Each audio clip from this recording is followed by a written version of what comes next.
paying for this crisis and how it's been paid for. And the IMF is seeking, of course, further contributions. The Canadian finance minister said to me yesterday, it's a non-starter, and he thinks it's wrong that so many countries, poorer countries, are being asked to help stump the bill for the European financial crisis. He has a strong point, doesn't he?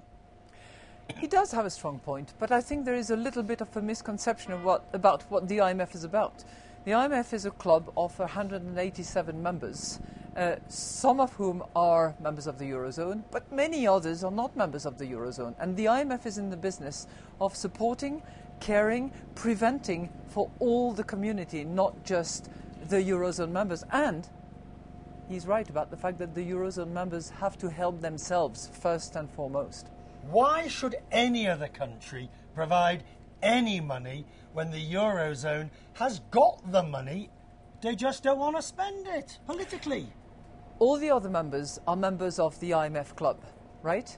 And the club is for all members. The Eurozone crisis is not just secluded, exclusive to the Eurozone. It's coming from somewhere else in the meantime.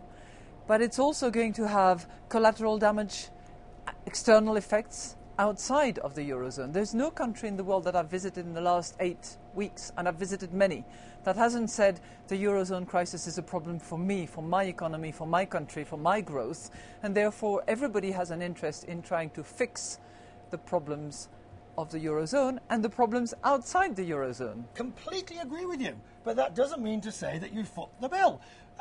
You can help without paying. I mean, Germany, all the northern European countries, France even, they can afford to do this. But politically, it's difficult to do it. You know what? The IMF never foots the bill. The IMF lends. The IMF gets its money back, and the IMF gets interest on the top of its money back. And it's a super privileged creditor. So it's resources that are invested, that are coming back, and that are bearing interest. So I'm not suggesting it's the best investment in the world, because the return is not extraordinary, but it's a very, very safe investment, and it's an investment in the future, not of the Eurozone, because the Eurozone has to care for itself, as it has begun doing, but for the entire stability in the world. I listened to Chancellor Merkel, I listened to David Cameron, I've listened to you last week in Berlin, and the message is, now is the time to do the deal. Mm-hmm. Now is the time to get it sorted. But I come back to the thought that we've heard it before. Mm-hmm.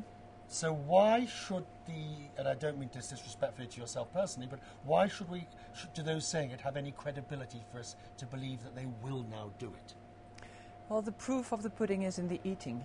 And there are meetings coming up where clearly the partners are going to have to come up with proposals, and not just lip service to the principle of competitiveness, not lip service to the principle of growth, not lip service to the principle of firewall.